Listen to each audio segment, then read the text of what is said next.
Bem, então, boa noite a todos. Vamos dar início a mais uma reunião magna do Serviço de Cardiologia do Hospital São Lucas, no nosso 37º ano, a reunião de número 1540, cujo tópico vai ser atividade física. Existe uma dose ideal?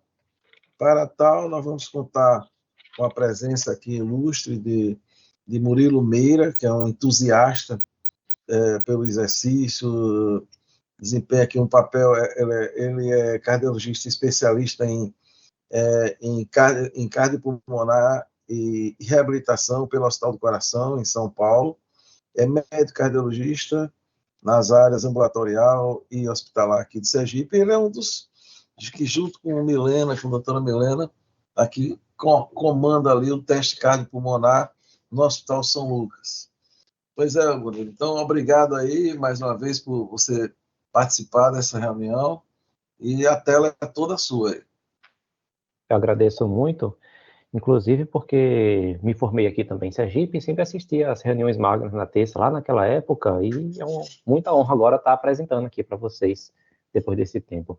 Estou no quarto comum, eu e Milena, vi que ela está na apresentação também. Muito obrigado.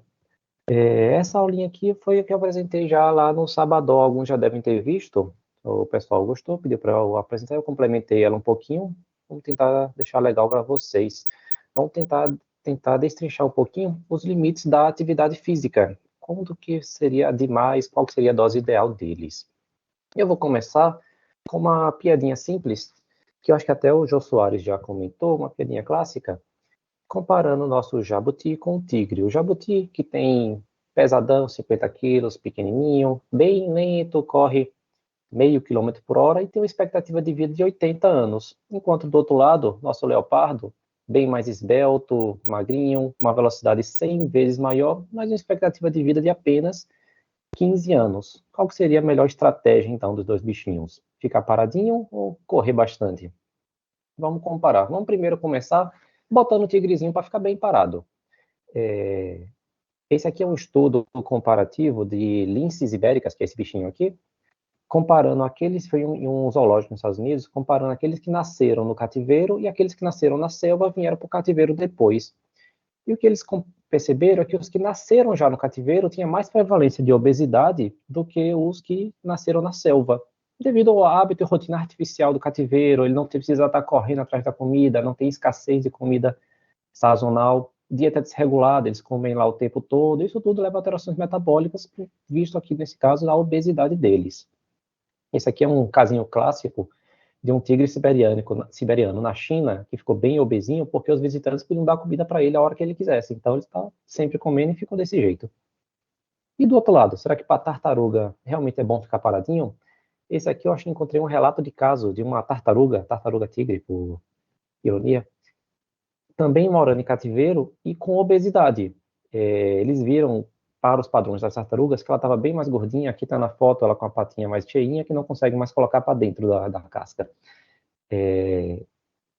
Perceberam que foi também retirada do ciclo sazonal de oferta e busca do alimento na selva. Ela não precisa estar correndo atrás da comida, não tem, correndo no caso da tartaruga andando, não precisa estar, aquela escassez de comida, ela tem que andar atrás, voltar, então leva a sobrepeso, dificuldade de locomoção e alterações metabólicas, anemia, colesterol alto, mesmo nos bichinhos.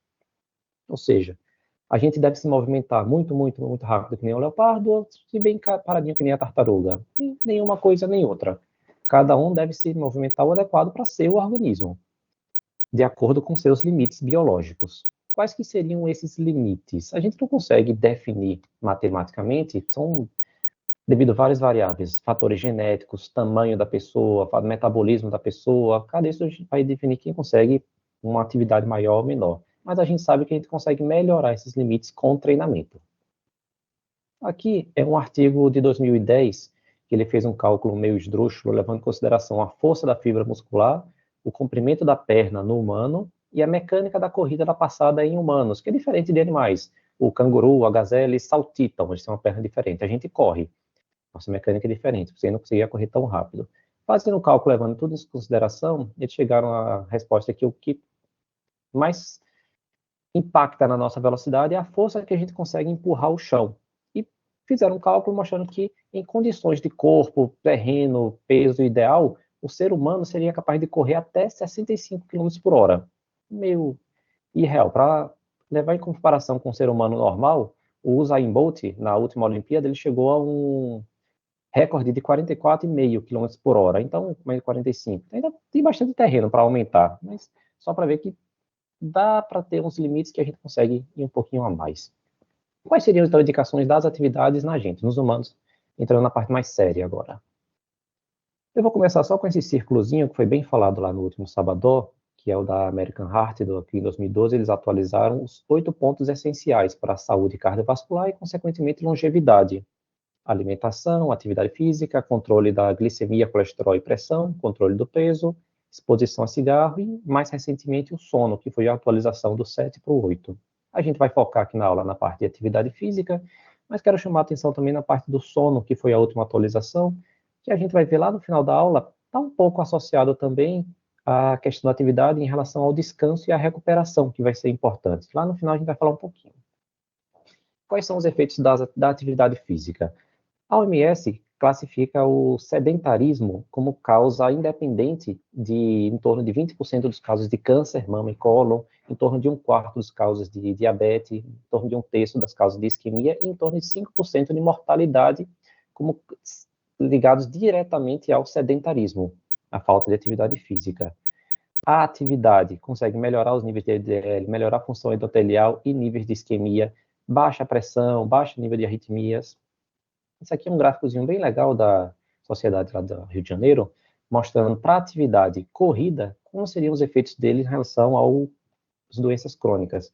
No ponto cardiovascular, a gente consegue melhorar o condicionamento, baixar a pressão. Do metabolismo, reduz a glicose, reduz a resistência à insulina e melhora os níveis de lipídios. O músculo esquelético, correndo, a gente consegue melhorar a massa, melhora a densidade de osso pelo impacto, reduz o peso. E até na parte psíquica, a gente consegue melhorar a memória, melhorar a cognição, tudo isso junto previne doenças crônicas, que é o que a gente mais quer nos pacientes, né? Ou seja, a gente consegue reduzir doença coronariana, reduzir pressão, reduzir diabetes, dislipidemismo, melhorar a sarcopenia, fragilidade do idoso, até prevenir ou reduzir Alzheimer, depressão, tudo isso junto vai levar a uma longevidade com melhor qualidade de vida. Só fazendo um parênteses em relação a alguns conceitos que é importante, atividade física é o que a gente chama de movimentação do corpo. Lazer, trabalho, deslocamento. Então, você caminhar para até a padaria, você levar um papel no andar de cima e subir a escada, qualquer movimentação é uma atividade física. O exercício físico é um tipo de atividade, mas é aquela atividade mais estruturada, com objetivo físico, melhorar melhorar a musculatura, melhorar equilíbrio, melhorar desempenho. Então, a academia, o esporte, são exercícios, é um tipo de atividade, mas um pouco mais direcionada. Eu quis falar esse conceito porque na última aulinha um colega perguntou como é que eu vou fazer para o meu paciente pedreiro, como é que eu vou convencer ele que ele tem que fazer exercício? Em algumas populações, como esses exemplos da foto, eu acho que esse pessoal já é fisicamente ativo, eles já fazem atividade. Eles podem ter outros problemas nutricionais, cigarro, lesões osteomusculares por força inadequada, exercício de atividade, mas atividade eles fazem, possivelmente até com VO2 muito melhor do que eu ou alguns aqui conseguiriam fazer. Então, tem que levar em consideração também o tipo de atividade que o paciente faz. Alguns já são ativos, a gente focaria em outra coisa. E quais são as recomendações da OMS para atividade? A OMS separa por idade. A faixa mais jovem, de 5 a 17 anos, ele recomenda pelo menos 1 hora de atividade moderada e intensa por dia, citando ainda que acima de 1 hora pode ser benéfico, ou seja, jovem tem que estar se mexendo o tempo todo, tudo que é atividade o máximo possível ele vai ter que estar fazendo ali. A faixa normal, digamos, a faixa habitual, adulto, 18 a 64 anos, a orientação é de pelo menos 150 minutos de atividade moderada ou 75 minutos de atividade intensa por semana, ou uma mescla entre esses dois. Ele cita que para melhor benefício seria o dobro, 300 de moderada ou 150 intensa por semana. Esse 150 ou 75 daria essa média de 7,5 MET/hora semana, para a gente ter um parâmetro só. O que seria isso? Uma atividade moderada, 30 minutos por dia durante os 5 dias, ou uma atividade intensa, 20 a 25 minutos por dia durante mais 3 dias, durante 3 dias, ou uma mescla entre essas duas coisas. E interessante também que ele cita isso aqui em relação ao aeróbio, uma corrida, uma caminhada, por exemplo, mas reservar uns 2 dias na semana para um treino de musculação ou resistivo para hipertrofia, não apenas para o aeróbico. E na população acima de 65 anos, os idosinhos, a mesma recomendação do adulto, igualzinho, mesma intensidade, mesmo tempo. Ele só dá o parênteses que nessa idade, geralmente eles têm mais comorbidades, mais fragilidade. Então, a gente tem a ressalva de que vamos direcionar o treinamento para o máximo que ele conseguir, pela mobilidade dele, e principalmente prevenir queda e fortalecimento, equilíbrio, um exercício um pouco mais direcionado. Outro conceito que é importante para a gente entender um pouco mais o que é uma atividade moderada, o que é uma atividade intensa. A moderada, em termos de MET, MET é o equivalente metabólico, 1 MET é o tempo para a gente ficar sentado, parado, apenas existindo, sem fazer nada, a gente gasta 1 MET. Então, a atividade moderada é aquela que a gente gasta em torno de 5 a 6, mas 5 vezes a mais de metabolismo, de gasto calórico, para uma atividade moderada. Em termos de teste ecométrico, em torno de 70% a 70% da frequência máxima daquele indivíduo, o coração vai dar uma aceleradinha já. O Borg, que é a escala de percepção de intensidade, 0 parado, 10 o esforço máximo que a pessoa consegue. O moderado é aquele que vai entre 4 a 6, ali no meio de intensidade. Em termos mais metabólicos, lembrando o cardiopulmonar, porque a atividade moderada que está ao redor ali do primeiro limiar, que é quando o corpo percebe que está começando a fazer atividade, a se esforçar, e abre mão dos mecanismos de tamponamento do ácido lático para compensar o lactato que começa a se acumular. E se você não tem nada disso, você pode se guiar por sintomas. A atividade moderada é aquela que o paciente fica um pouquinho mais ofegante, mas ainda consegue completar uma frase, ele está falando.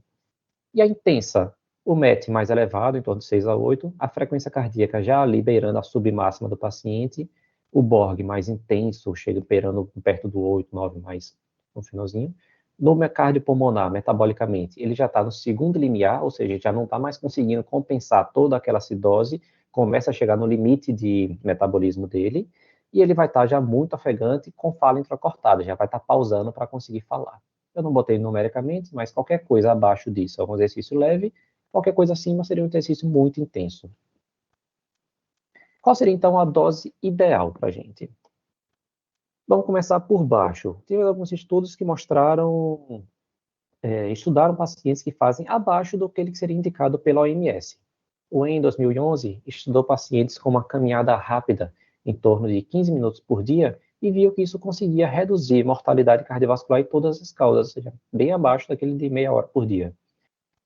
Esse rapaz aqui, em 2015, também comparou pacientes que faziam trote leve a moderado apenas 1 a 2 horas por semana e também conseguiu reduzir mortalidade de todas as causas e cardiovascular.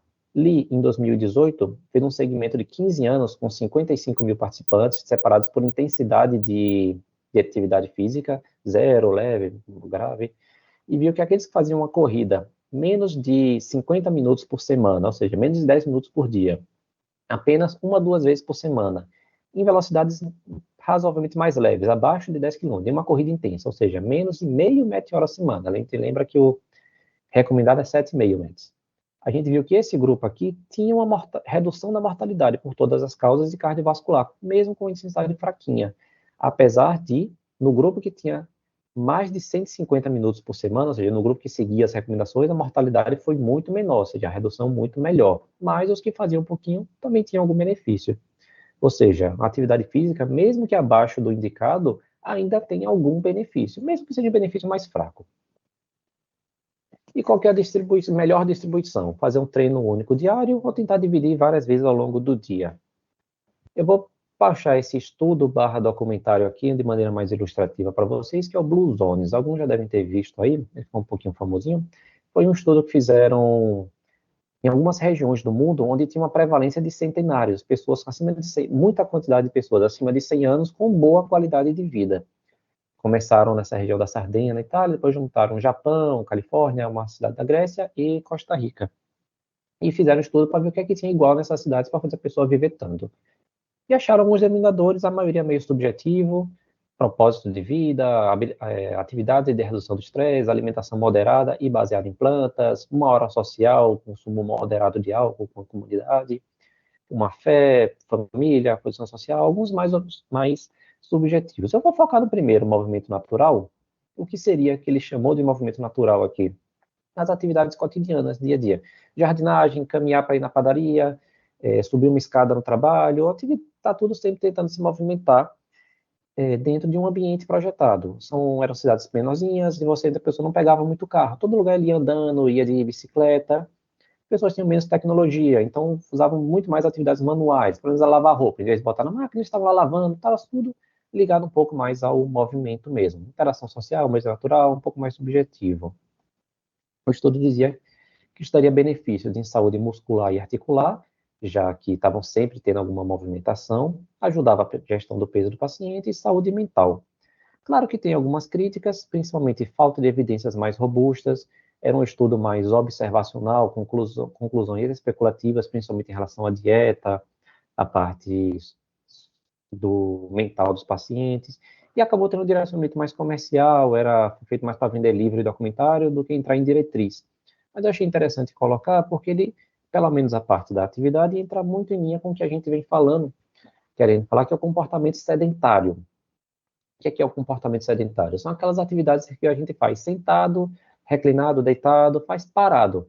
Digitar no computador, ficar mexendo no celular, jogar cartas, escrever, você faz paradinho aqui, sentadinho.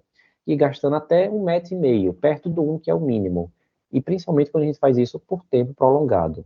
Por que isso é importante? Porque estar nessas atividades gera um aumento de mortalidade e de risco de comorbidades, como doenças cardiovasculares, câncer, várias coisas, de maneira dose dependente. Quanto mais tempo a pessoa passa fazendo essas atividades, mexendo no celular, mexendo no computadorzinho ali, e a gente no consultório sem levantar, só ali digitando coisinha, maior o nosso risco, e isso é independente do tempo de atividade. Ou seja, não importa muito se você faz sua academiazinha de 1 a 2 horas de manhã e o resto do dia você passa 8 horas mais ou menos imóvel. Tem o benefício da academia, mas você comparando com quem passa as 8 horas vendendo na feira, andando, sua mortalidade vai ser maior ainda, sua risco de mortalidade vai ser maior pelo tempo que você passa paradinho, mesmo movimentando. O Ministério da Saúde, por isso, recomenda a cada 1 hora parada, tentar levantar por 5 minutos, vai beber água, faz um alongamento, só para tentar quebrar esse ciclo de tempo parado.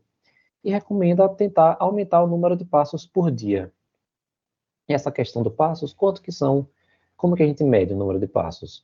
Existe aquele número meio mágico de 10.000 passos, isso aqui foi uma meta-análise de outros 15 estudos para ver qual que é o número real. O que ele viu é que realmente existe uma correlação entre o número de passos diários e a redução de mortalidade.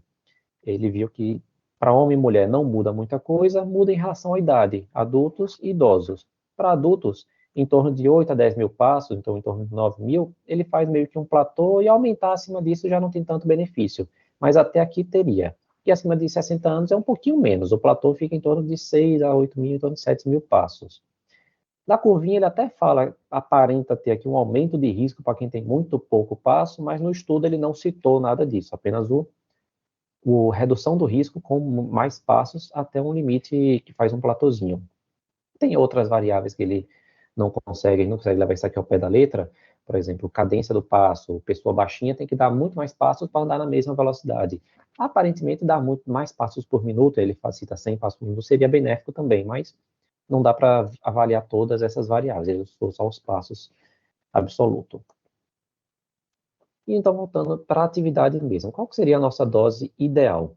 Esse aqui foi uma análise agrupada, um tipo de meta-análise, que usou 6 estudos, um segmento de mais ou menos 14 anos, de 660 mil indivíduos, e fez um comparativo de mortalidade entre sedentarismo contra intensidades da atividade física, intensidades proporcionais àquelas que a OMS recomenda, do 7,5 m, lá que a gente viu as recomendações. E o que é que ele achou? Quem não faz nada era o grupo controle, aquele grupo que faz abaixo da recomendação, mas que faz alguma coisinha, o que ele viu é que teve uma redução de mortalidade. Teve um 20%, teve alguma coisinha ali. Como a gente já viu que realmente algum movimento já ajuda. Os que fazem dentro da recomendação da OMS, 1 a 2 vezes, que é exatamente aquela faixa que ele recomenda, teve uma redução bem melhor da mortalidade por todas as causas. E os que fazem a mais? Quem faz tipo, do dobro ao triplo do que a OMS recomenda, também teve uma mortalidade um pouco melhor ainda, uma redução maior da mortalidade, nível de mortalidade melhor. Então, será que quanto mais melhor?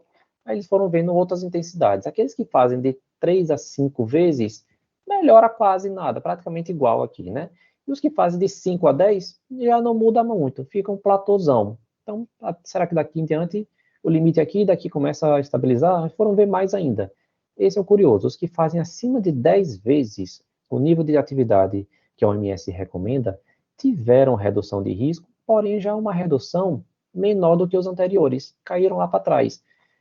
Não teve inicialmente malefício, mas o benefício já não foi tão bom quanto se esperava, ele teve menos, eu fiz uma curva em J invertido. Por que será que esse pessoal aqui não teve tanto ganho? O que aconteceu? Tem alguns estudos aqui para vamos tentar mostrar. Esse foi um comparativo de ressonância cardíaca que foi feito em maratonistas. O que a gente viu, que ele achou, tem uma alta prevalência de fibrose miocárdica nos maratonistas, em torno de 11%, associado também a uma maior massa ventricular nesses pacientes. E também, o que ele viu que essa fibrose tinha maior incidência entre aqueles corredores que tinham os melhores tempos. Talvez por maior carga de treino, de exercício, eles têm que correr mais para estar nesses melhores tempos, ele estava associado a maior intensidade de fibrose. Porém, também são os corredores que têm os melhores tempos. Então, aparentemente, essa fibrose não está causando malefício para eles. Mas é algo a se considerar. Isso não existe um exercício aeróbico, a corrida. E algo resistivo. Tem um outro que comparou também fibrose miocárdica em ressonância em lutadores de MMA, que é um esporte mais resistivo.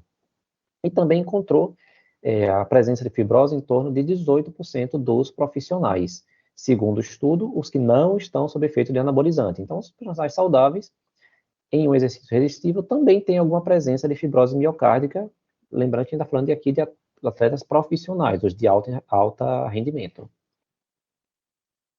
Isso até então em relação ao miocárdio. E coronária, será que muda alguma coisa? Esse aqui é um estudo bacana que fez um comparativo de intensidades com o segmento com angiotomo de coronárias em torno de 200 atletas amadores por 6 anos. Aqui os atletas eram amadores e tinham em torno de 55 anos, ou seja, era aquele senhorzinho que quer ser saudável e faz sua atividade regular. O que é que esse estudo encontrou? Aqueles que faziam exercício moderado, 3 a 6 METs, como a gente falou na tabelinha, e os que faziam exercício intenso também, 6 a 9 METs, estavam associados a uma menor progressão de aterosclerose, ou seja, tinham menos placa depois de 6 anos em relação aos que não faziam atividade. Porém, aqueles que faziam atividade muito intensa, ou seja, acima de 9 metros, uma atividade bem exagerada para alguém da idade, digamos, estava associado a uma maior progressão e maior calcificação das placas. Na angiotoma, eles tinham muito mais placa, só que também muito mais calcificada, e não teve relação com eventos. A gente sabe que a calcificação é um efeito protetor da aterosclerose. Então, apesar de eles terem mais placa, talvez por efeito de cisalhamento maior, um overtraining, alguma coisa mais pesada, eles também não chegaram a ter mais placa. Então, a gente não consegue dizer se isso foi bom ou ruim. Dá medo, mas não dá para dizer que foi malefício para ele, já que não teve eventos e estava falsificada. Eu quero fazer um parênteses também aqui agora no final, em relação ao overtraining. O que é o overtraining de fato? É a combinação do excesso de carga e uma recuperação inadequada, ou seja, um exercício muito intenso, acima do adequado, por tempo muito prolongado, e sem dar tempo, intervalos de recuperação, de descanso entre esses treinos. E geralmente associado a um planejamento nutricional insuficiente também. O paciente não vai ter aquela alimentação adequada para o tanto de massa que ele está ganhando. Isso vai levar a uma queda da performance prolongada desses pacientes, uma desadaptação da fisiologia e do sistema neuroendócrino e sintomas, fadiga excessiva, sensação de peso, uma irritabilidade, perda de motivação ao treino. Estatisticamente, a gente vai chegar nas Olimpíadas já daqui a uma semana, né? A estatística mostra que em torno de 6 a 17% dos atletas durante as Olimpíadas vão apresentar algum momento de overtraining.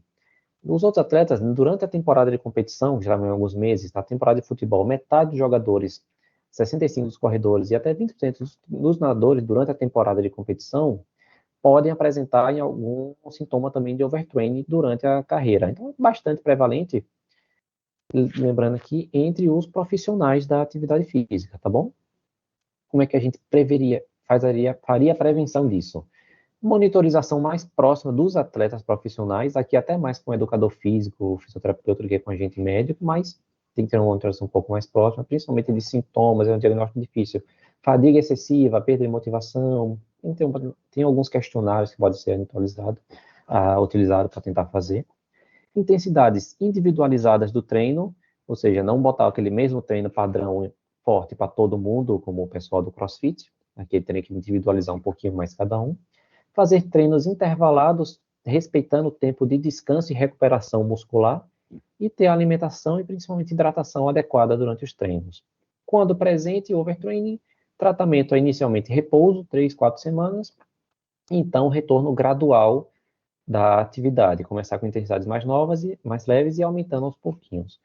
Eu quis colocar isso aqui, é uma clientela um pouco mais específica dos grandes atletas, mais 300, mas eu tenho visto muito em amadores, principalmente é o pessoal que está aí usando anabolizantes. A gente já peguei alguns casos de pessoal que fazia treinos absurdos junto do anabolizante e chegou com algumas lesões cardíacas significativas por conta disso. Lesões da parte cronotrópica, fração de ejeção baixíssima por conta disso. Alguns faziam treino eu lembro de um que fazia treinos que fazia todos os dias, os 7 dias da semana, trabalhava no meio tempo, e quando estava muito cansado, ele tomava um energético para conseguir trabalhar de noite. Então, eu acho que vale a pena a gente começar a discutir. Vamos começar a ver mais isso também nos nossos pacientes de consultório, não só nos grandes atletas. Considerações finais, o exercício, ele é benéfico? Eu diria que sempre, mesmo quando ele faz mal. Mesmo que ele pode ter algum risco ou não esteja fazendo o mesmo benefício, ele vai ter ainda algum benefício. E qualquer atividade é melhor do que nada. Então, mesmo que seja pouquinho, que não consiga muito, não fique parado, tenta alguma coisinha. Extrapolar é seguro aqueles limites? Não existem evidências de malefício, mas intensidades mais excessivas exigem alguma cautela. E vão ser mais prevalente nos grandes atletas e coisas do tipo. E qual seria o limite? A gente sabe que tem um efeito protetor em pelo menos 5 vezes aquele indicado da OMS. Então, temos campo aí de folga para a gente não ficar tão preocupado. É importante respeitar o descanso, não apenas treinar, tem que ter intervalo do paciente, e é interessante distribuir atividades ao longo da rotina. Não só focar tudo naquela academia da manhã, mas tentar também fazer uma academia moderada e uma caminhada, ir andando para a padaria, tentar distribuir mais atividades. Era isso, geralmente eu sou meio sucinto, eu costumo acabar cedo, acho que não extrapolei o tempo, mas espero ter deixado pelo menos uma noção melhor para vocês. Qualquer dúvida, estou à disposição também. Bem, Murilo, acho que você podia descompatibilizar, descompartilhar a tela, né? Bem, e começar parabenizando pela apresentação. Tive a oportunidade de assistir no sabadão, eu acho que ainda melhorou a apresentação em relação àquele dia, né? Interessante quando você chamou o grupo de mais de 65 anos de idosinho, eu fiquei estou no meio desse grupo aí de idosinho. Bem, Murilo, um detalhe interessante. Só um detalhe antes, eu queria ter colocado um vídeo no final, mas acabei achando que ia fugir do tema. Eu tenho um vídeo aqui do meu sogro, ele tem 77 anos. A gente foi numa reunião de família, tinha uma barrinha lá numa casinha em Itabaiana, ele se apoiou e começou a fazer barra. Ele fez 22 barras. Eu acho que eu paro em 4. Acho que a maioria, poucos aqui chegam nesse nível.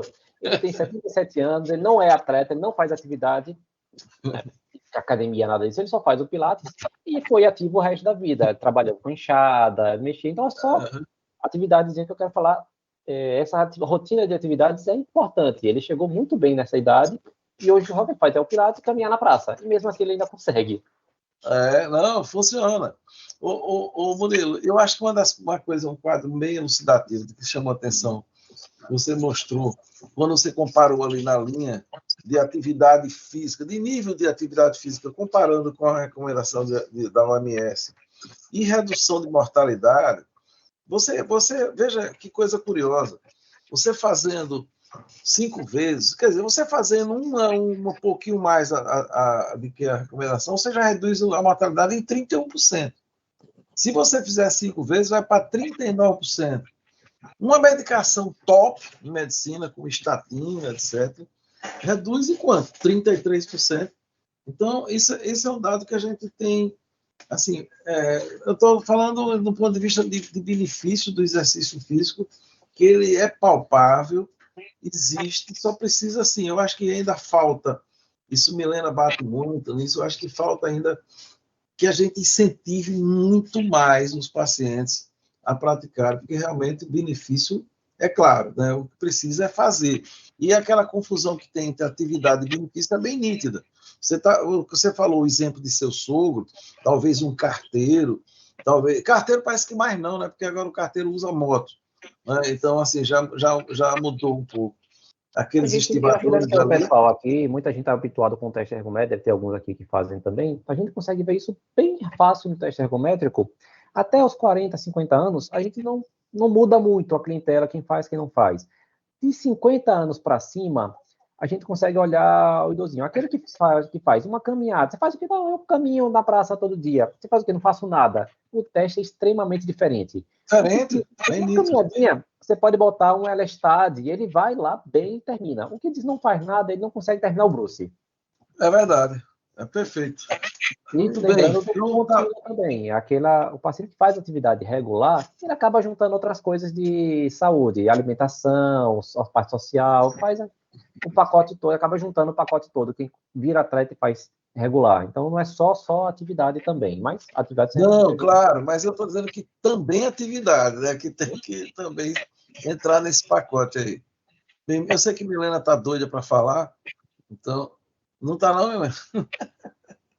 Já está vibrando com a apresentação. Olha, tá desligado seu som. Está desligado.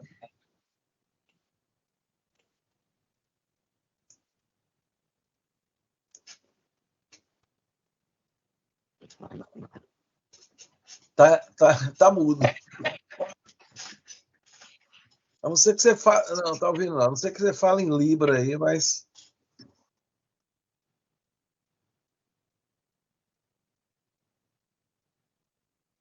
E aí? Alguém quer conversar? Combinar? Zé Augusto?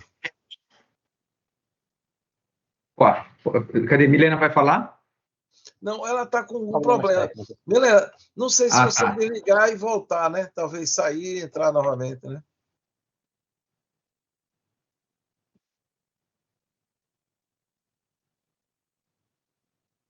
Zé, vá lá, pode ir falando você. Vamos lá, veja, parabéns, Murilo, achei assim muito boa.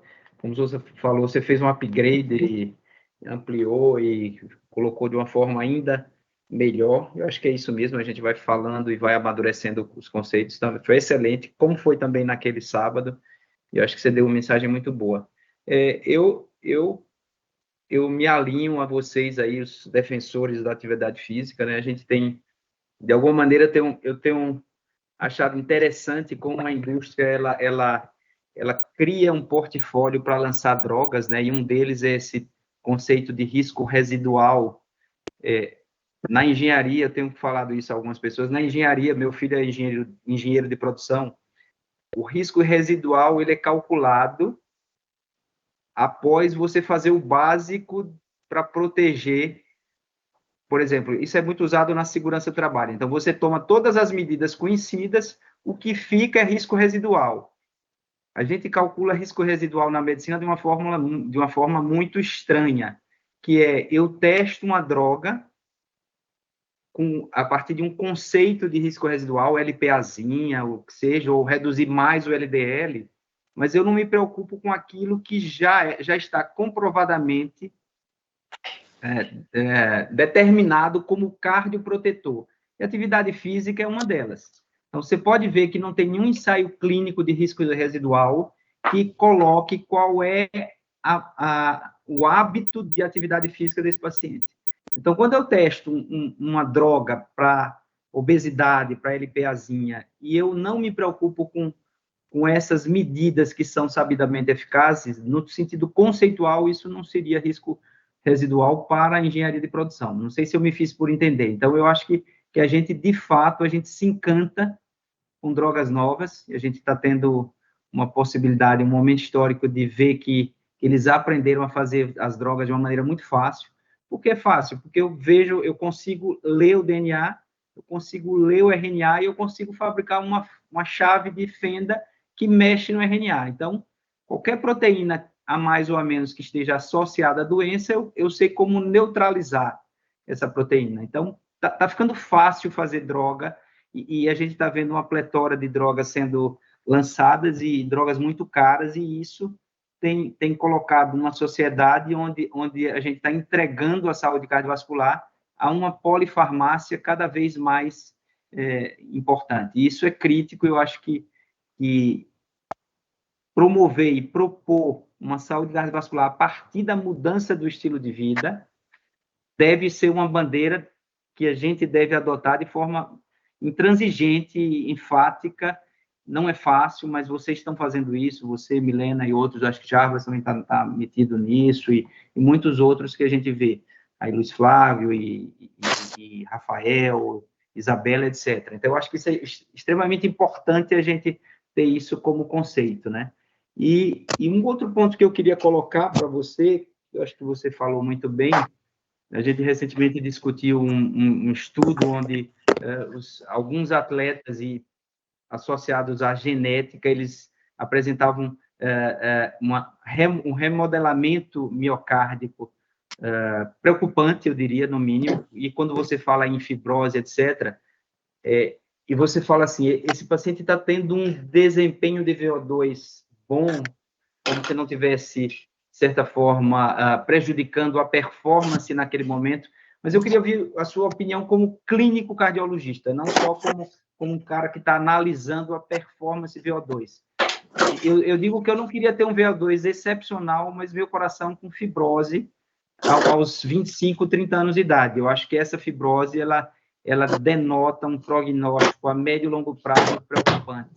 Então, eu não sei como é que você enxerga isso. Quando, fazendo a pergunta de novo, eu acho que a gente deve ter preocupação com doses excessivas de atividade física, sim. Em 2024, eu acho que a gente tem que pontuar isso para os nossos pacientes. Uma atividade física excessiva, para alguns doentes, sobretudo aqueles com background genético, pode ter um efeito deletério importante a médio e longo prazo.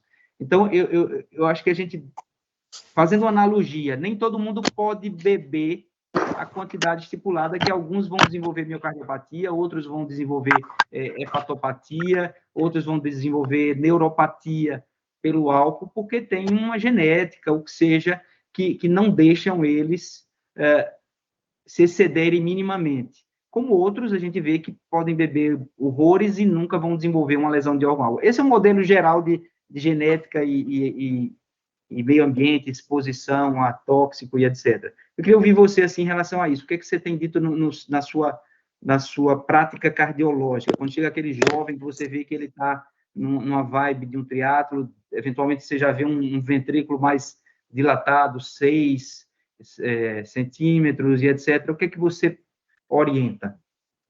Eu concordo com você. Eu acho que o exercício extremo ele pode ter a fibrose e tal. Também não me sentiria seguro quanto a isso, principalmente a longo prazo. Eu sei que a fibrose está agora, mas depois como é que vai ficar?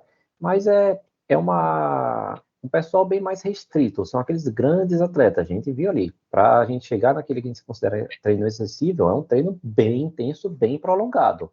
Então, a faixa mais habitual, o pessoal que faz corrida, maratona, não chega a ter todo esse treinamento, até porque a maratona não é... quem está treinando uma maratona não faz uma maratona por semana para chegar lá.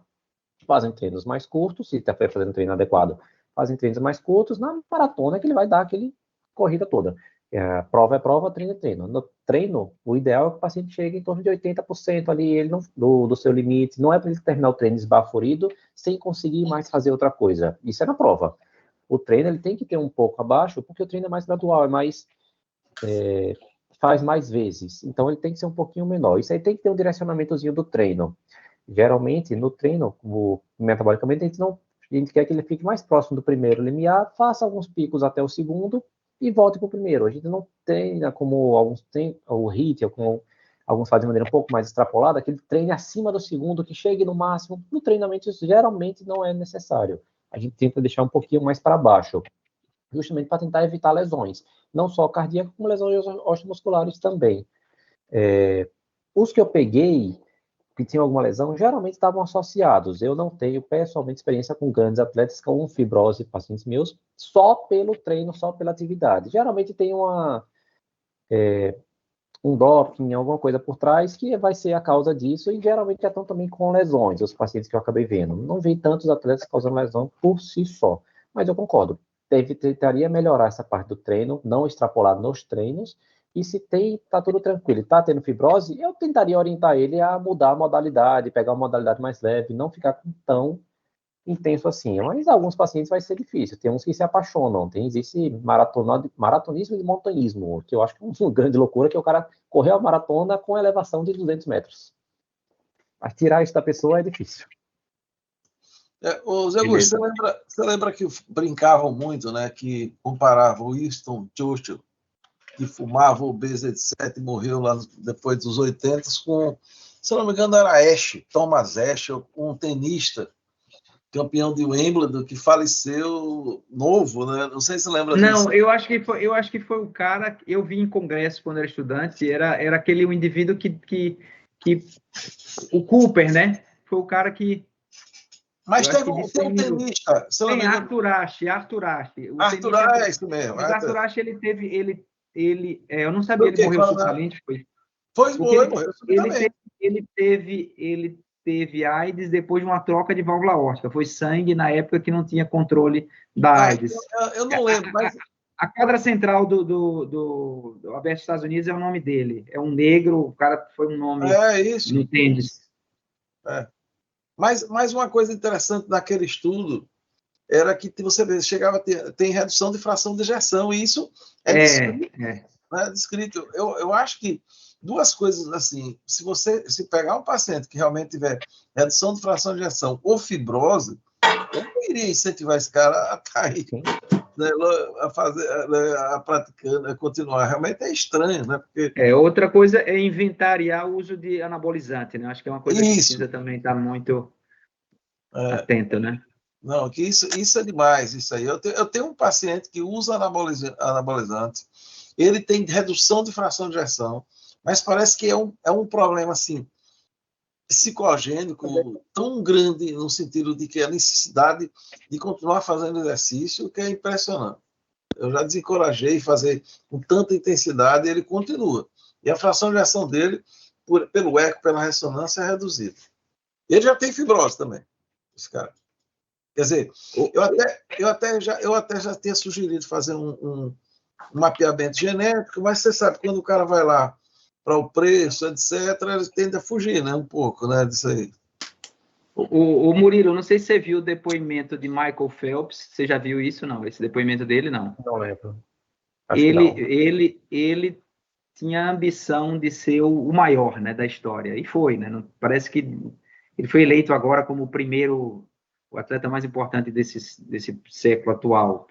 E, sem dúvida, são todas as modalidades, o número de medalha, o que ele fez. Está com problema no pescoço, né? De tanto pendurar medalha. Mas ele treinou durante um ciclo de 4 anos, todos os dias da vida dele, é o que ele diz. E o raciocínio dele era o seguinte: se meus concorrentes eles descansam no domingo, eu não descanso. Quando eles chegam na segunda, eles deram uma marcha rezinha pequena, eu já estou na frente deles. Isso somando 4 anos, são 52 dias em cada ano, vezes 4, eu já estou 200 dias na frente dos meus concorrentes. E foi assim que ele raciocinou que ele teria que ter. Logicamente, o cara deve ser geneticamente também muito, além de talento, genética, etc., tem que o universo conspira em favor a ele, né? Porque ele não tem lesão, não tem overtraining de maneira excessiva, né? E aguentar uma carga dessa realmente é um abençoado, como se diz, né? Com certeza ele tem um apoio por trás também. É um cara que não vai fazer esse treinamento e depois dar um plantão lá no São Lucas na UCV de noite, né? Seguramente não. E aí, doutora Milena, já pode falar? Mudei, saí do computador, não deu problema. Agora sim.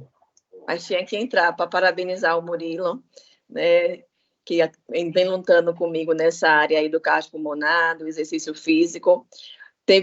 Temos outras pessoas, eu acho que cada vez mais essa área do exercício vem atraindo outras pessoas. Tem o Jabas, que já vem fazendo, tem o Janderson, que está aqui também, já está em São Paulo, fazendo especialidade também em cardiologia do esporte.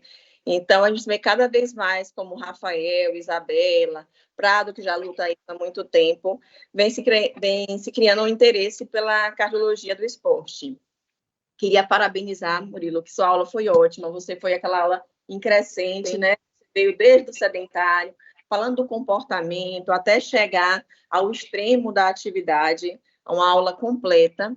E o que eu venho lutando cada vez mais na parte da isquemia, no paciente com ciência cardíaca, falando agora de oposto, começando lá do cardiopata, para depois a gente falar do extremo, é que a gente gaste um pouquinho mais do nosso tempo com o nosso paciente. Como o Zé Augusto em relação à medicação, quanto tempo a gente gasta falando sobre o exercício físico com o nosso paciente?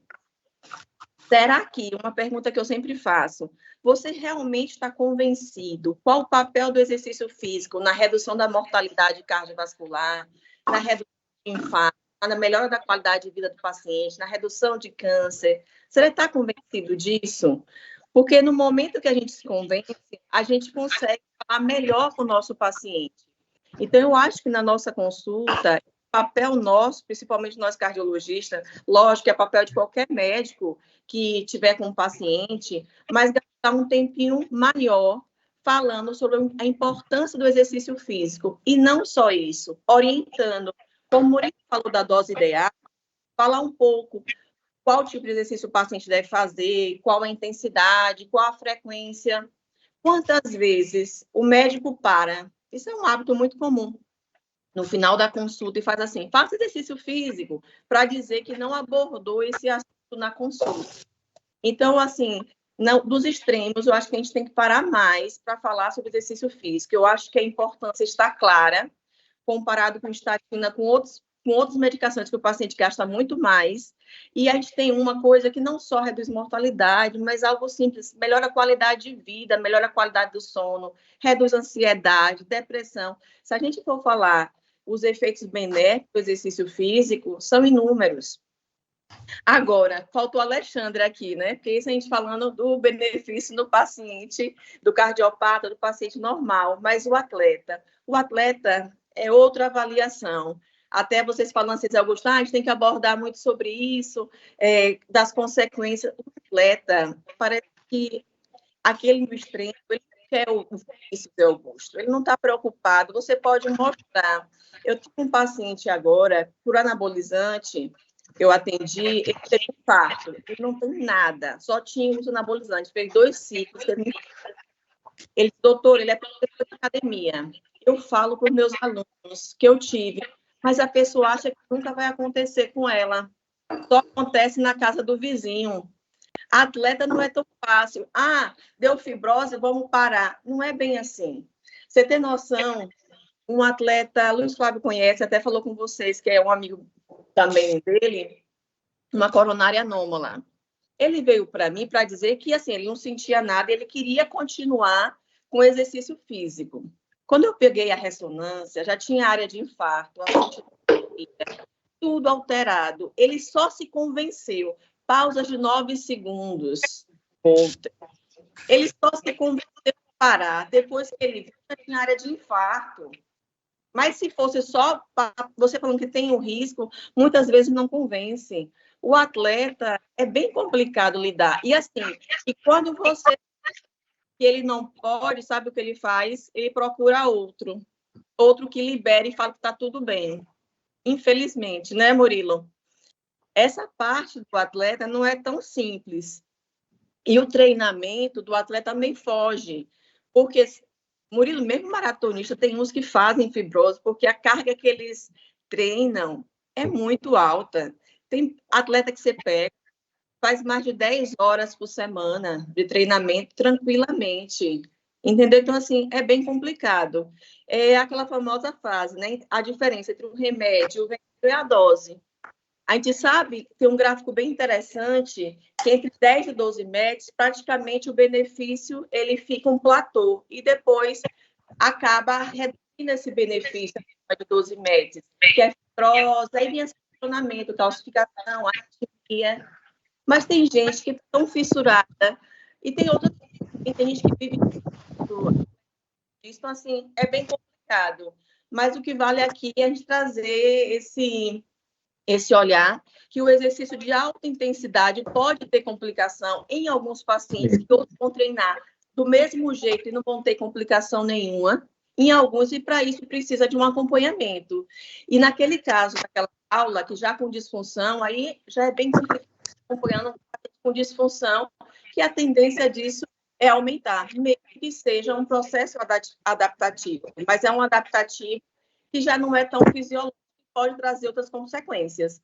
Então, assim, essa dose ideal é complicada, mas a gente sabe a dose ideal, pelo menos para o paciente do dia a dia, para o nosso paciente, o que é o que eu vou dizer, 70% do nosso consultório, né?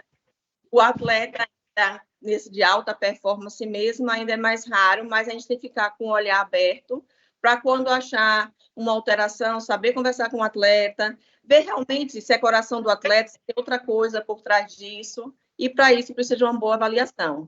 Vou terminar por aqui, só para agradecer, Murilo, pela excelente aula.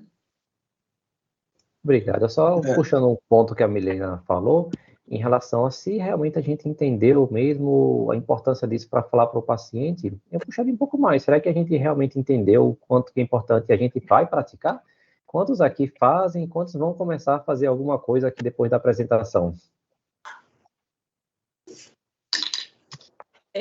Só voltando uma coisinha que você falou, tem uma aula que eu falo sobre câncer de mama, e o primeiro slide que eu coloco é uma revisão sistemática do comportamento das médicas sedentárias. Quando você falou do comportamento, aquele pedreiro, ele tem um comportamento ativo, mas possa ser que ele não faça exercício físico. E nós médicas, quando ficamos, como você falou, não adianta fazer uma vezinha e ficar o dia todo só sentado, né, na cadeira e mal levantar para ver o paciente. Então, esse comportamento sedentário aumenta o risco de câncer de mama. Sim. Então, tem que realmente mudar o olhar para não só fazer exercício físico, como também melhorar o tipo de comportamento. E, às vezes, o paciente fala que ativo, hoje você pega o celular e fala, deixa eu ver o número de passos que você tem feito, mais ou menos. Aí você começa o paciente a gaguejar. Não, mas é porque eu não sei o quê. Aí você consegue mostrar para ele a importância. Ou seja, nós temos muito mais trabalho em fazer pessoas que não estão na dose, estão abaixo da dose ideal, do que trazer os que estão muito acima para a dose ideal. É isso aí? Bem, hoje eu dei 4.219 passos, viu, Milena? Tá, ainda dá para melhorar um pouquinho. Não. Para melhorar. Mas você está contando aí que você está batendo o pé aí sentado assim, não? Rapaz, eu não sei. Não, sabe por que não conta? Sabe por quê? É porque o celular está parado. Não conta isso, não, mas é que...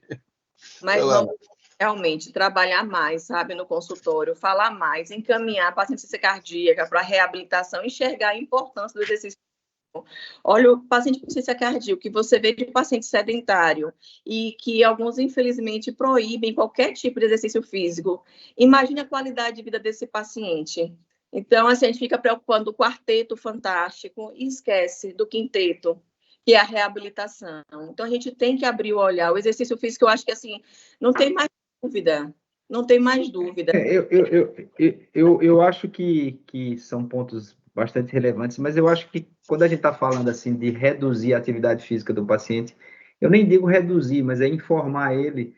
Mas eu entendo, como vocês colocaram todos dois muito bem, que é como o indivíduo que faz uma opção de vida de descer uma onda de 30 metros Nazaré, e ele sabe que se ele cair no momento crítico da onda, a chance de morrer é muito grande. O indivíduo que pula de paraquedas sem paraquedas para encontrar o outro e colocar o paraquedas, eles não vão largar essa adrenalina, porque é a adrenalina deles. E a gente tem um exemplo muito bom na Copa do Mundo, na última, né, que foi o Erickson, que ele teve uma parada cardíaca, uma mioclonose hipertrófica, colocou um CDI e foi jogar, né, e está jogando, até onde eu sei, está jogando. Então, eu acho que, assim, eu queria discutir era o conceito, mas vocês já colocaram muito, muito bem, né? Tem pacientes que parece que aquela dose excessiva, ela realmente começa a lesar de forma estrutural e isso deve ter implicação. Mas é como também quem estoura o joelho, né? A gente sabe que Nadal hoje tem uma lesão no pé que é incurável, ele já fez radiofrequência para lesar o nervo porque ele tem dor crônica. E ele disse que é dor que vai impactar na vida dele, mas ele ganhou 22 grandes lãs e o dinheiro do mundo todo, então ele está independente, mas está com sua dor crônica lá por conta do esporte. Isso existe. É só a gente, como médico, saber que tem um ponto que vira, né? Vira a curva e a curva começa, de alguma maneira, a prejudicar, né? E aí a diferença vai ser o acompanhamento, né? Acho que aí o acompanhamento é fundamental, dividir com o atleta o que você está encontrando, o achado. Tem uns que são mente aberta e querem... E uma coisa que eu pergunto, o que é que você busca com exercício físico no atleta? O que você está buscando? Porque uma coisa é você estar buscando qualidade de vida, né? Sim. Aí é diferente. Aí você consegue convencer, não, doutor, eu só faço exercício por qualidade de vida. Isso é beleza. Agora, aquele que já é totalmente diferente, não, doutor, eu quero extrapolar tudo. Para mim, como se fosse uma terapia, mas se torna uma terapia excessiva, o exercício físico, aí esse paciente, aí isso é complicado. Aí, se você começar a investigar demais, ele foge. Eu tive um que ele fugiu. Quando começou a descobrir a alteração, ele parou, sumiu. É assim mesmo. Né? Igual anticonvulsante, lá no cardiopulmonar. Às vezes a gente vê um pulso de oxigênio e fala para o colega, percebe a voz. Uma vez teve uma paciente de Tiago, aí eu vi naquele platô muito precoce. Eu falei, que diferente nessa paciente. Aí eu olhei assim, paciente musculosa, não tinha falado nada, né? Mas a voz um pouquinho diferente. Eu falei, Tiago, ela não me disse, mas ela usa anabolizante. Ela disse, usa sim, tem aquele chip, não sei o quê. Quando o Tiago começou a abordar um pouquinho, ele disse, a Milena foi embora, paciente, eu não consegui nem saber a falência de expulsão. É assim.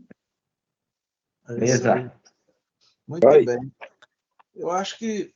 Ia lá dar uns exames, depois da aula já botei minha camisa e já vou jogar meu tênis aí. Tá bom. Já deu resultado, tá bom. Beleza. Pois é. Então, eu acho que foi uma discussão excelente, né? Uma apresentação fantástica. O Murilo já tinha feito isso no Sabadão, eu acho que melhorou, sem dúvida nenhuma, que isso é bom, né? Você fez um improvement e serviu para todos nós aí. Eu acho que aprendemos muito aí, Murilo. Deu uma discussão fantástica aí.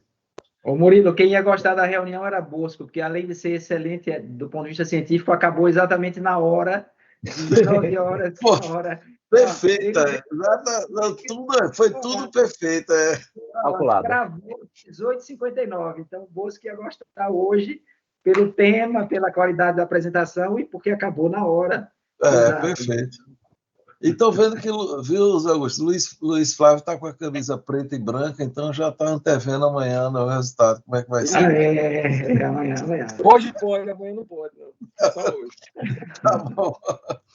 Bem, pessoal, então, boa noite a todos, né? Então, até a próxima reunião, se Deus quiser. Um abraço. Beleza, tchau. Muito obrigado, boa noite.